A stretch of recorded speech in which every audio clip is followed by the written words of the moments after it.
Halo Cek, kembali lagi bersama gue Nando di channel Jagat Horor.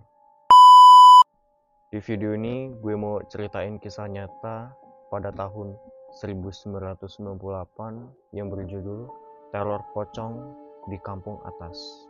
Jadi nggak perlu lama-lama lagi, mari kita lanjut ke videonya.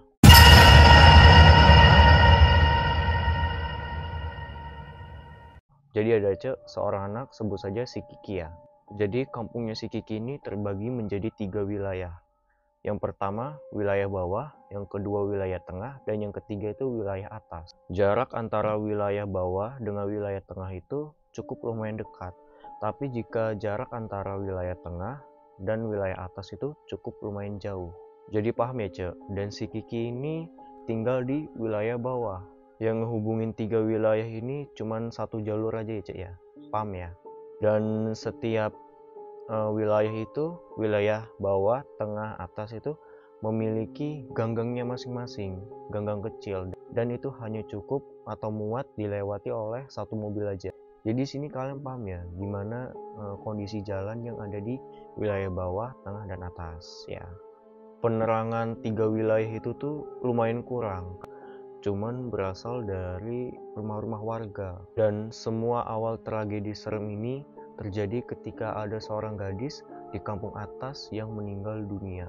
Wilayah tengah dan bawah itu bisa tahu ada orang meninggal di wilayah atas ya karena ada ambulans yang nganterin jenazah, dan ternyata jenazahnya ini dari rumah sakit langsung dianterin ke kampung halaman. Dan pas hari keempat ada berita isu yang berasal dari wilayah atas bahwa wilayah atas ini lagi diganggu sama sesosok pocong yang gedor-gedorin pintu warga di setiap jam 11 malam ke atas lah. Tapi wilayah tengah sama bawah itu nggak percaya sama sekali dengan isu yang masih hot di wilayah atas, dan sampai akhirnya ada kejadian heboh di wilayah tengah. Jadi Cek, ada tukang sayur pagi-pagi sekitar jam 4 gitu ya, jam 4 subuh mau pergi ke pasar, mau belanja untuk dia jualan gitulah ya Cek. Dia ke pasar itu pagi-pagi sambil ngayu becak ya Cek ya. Tiba-tiba pas di tengah jalan dia ketemu ada sesosok putih yang lagi ruku di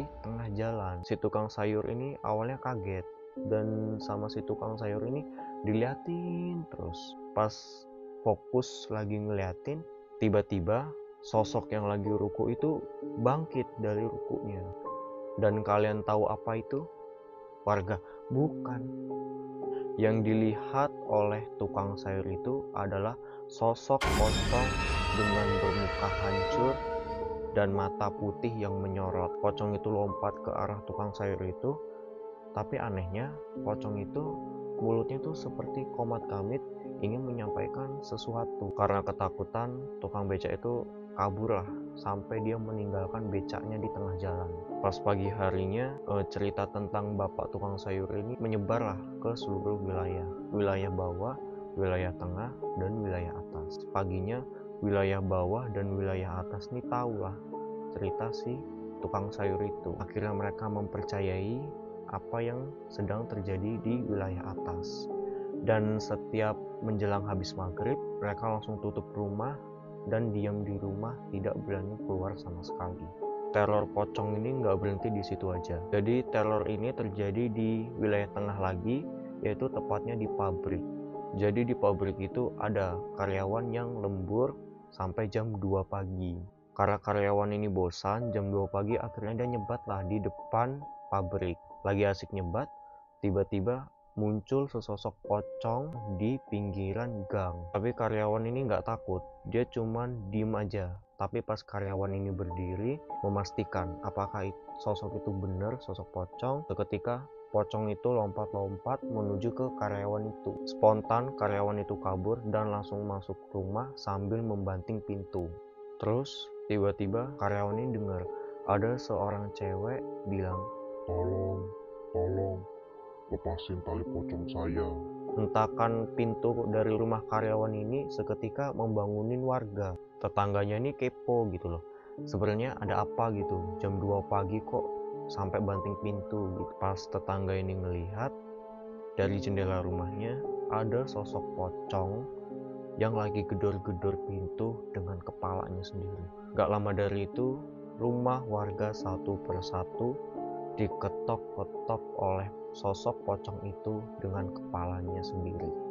Dan berkali-kali berkata sambil bilang, Tolong, tolong, tolong, lepaskan tali pocong saya. dan akhirnya sampailah cerita si Kiki ini yang diteror oleh sosok pocong itu. Jadi di suatu malam, si Kiki ini dan teman-temannya ingin tidur di rumah temannya yang bernama Saiful. Mau main PS lah gitu ya. Dan mereka ini pergi rame-rame, sekitar 9 orang anak. Rumahnya Saiful ini di wilayah tengah, tapi dia agak sedikit ke atas. Paham ya Cik ya? Saking asiknya main PS, main Monopoli, ditegur lah mereka ini sama ibunya si Saiful untuk segera tidur, karena kan waktu itu menunjukkan pukul sudah jam 12 malam. Akhirnya mereka tidur lah gitu ya, rame-rame di depan ruang tamu. Setelah 15 menit berlalu, si Kiki dan beberapa temannya ini ternyata nggak bisa tidur. Dari mereka ini ada yang bilang, Yuk, pulang aja yuk. mereka pun setuju gitu untuk pulang. Dan setelah mereka membangunkan satu teman yang tertidur pulas, dan mereka pun pamitan lah dengan si Saiful. Dan saat mereka pulang, waktu itu menunjukkan pukul 00.00. Dan dari 9 anak itu, 6 anak ini udah pada pulang gitu, udah sampai di rumahnya terlebih dahulu. Jadi sisa 3 orang anak, yaitu si Kiki, Alvan, dan si Joy. Dan pas si Joy ini udah sampai rumah, dia nyelutup lah ke si Kiki dan Alvan ini. Dia bilang, Awas lo, nanti ketemu pocong di jalan. sebenarnya ya Cik ya, si Kiki sama si Alvan ini udah gak inget, mereka jadi inget gitu. Gara-gara si Joy ini, tiba-tiba si Alvan ini ngajakin Kiki buat lari. Tapi si Kikinya itu nolak karena jelas fisiknya si Alvan ini lebih dewasa dibandingkan si Kiki. Jelas dong kalau misalkan si Alvan ini lari, pasti si Kikinya bakal ketinggalan. Akhirnya mereka jalan lah gitu ya, ya karena kan gang rumah mereka nih udah hampir deket gitu loh. Si Alvan ini tiba-tiba nyeletuk. Ki, kok kayaknya ada yang ngikutin kita ya dari belakang. Dan si Kiki pun ternyata tuh udah tahu, udah ngerasain apa yang dirasain Alvan sebelumnya. Tapi si Kiki ini gak berani bilang ke Alvan. Dan pas sampai tikungan gang, si Alvan ini malah nengok ke kiri. Gak tahu kenapa si Alvan ini tiba-tiba lari ninggalin si Kiki. Si Kiki yang kaget dikira ada apa, dia lari juga lah sampai dia jatuh dan nyungslep masuk ke semak-semak. Terus si Alvan ini teriak sambil ketakutan. Ki, lari Ki, pocong ada di belakangmu, lari cepet. Tapi si Kiki ini nggak percaya gitu loh apa yang diomongin sama si Alvan. Mungkin dikira si Kiki biar cepet-cepet bangun gitu ya dari jatuhnya itu ya. Tapi pas si Kiki ini ngelihat ke arah belakang, ternyata benar ada sosok pocong yang lompat-lompat menuju ke arah si Kiki. Si Kiki ini panik, dia langsung bangkit dari jatuhnya, dia langsung lari cepet ke rumahnya sambil teriak-teriak. Warga dan ibunya Kiki ini keluar gitu ya, karena si Kiki ini kan teriak-teriak ya malam-malam ya. Warga dan ibunya Kiki ini bilang lah, kamu lihat apa, kamu lihat apa. Dan Kiki bilang bahwa dia lihat sosok pocong yang ngejar Kiki sampai rumahnya. Setelah dicari warga sampai di sudut desa, itu memang nggak ada, pocong itu seketika menghilang.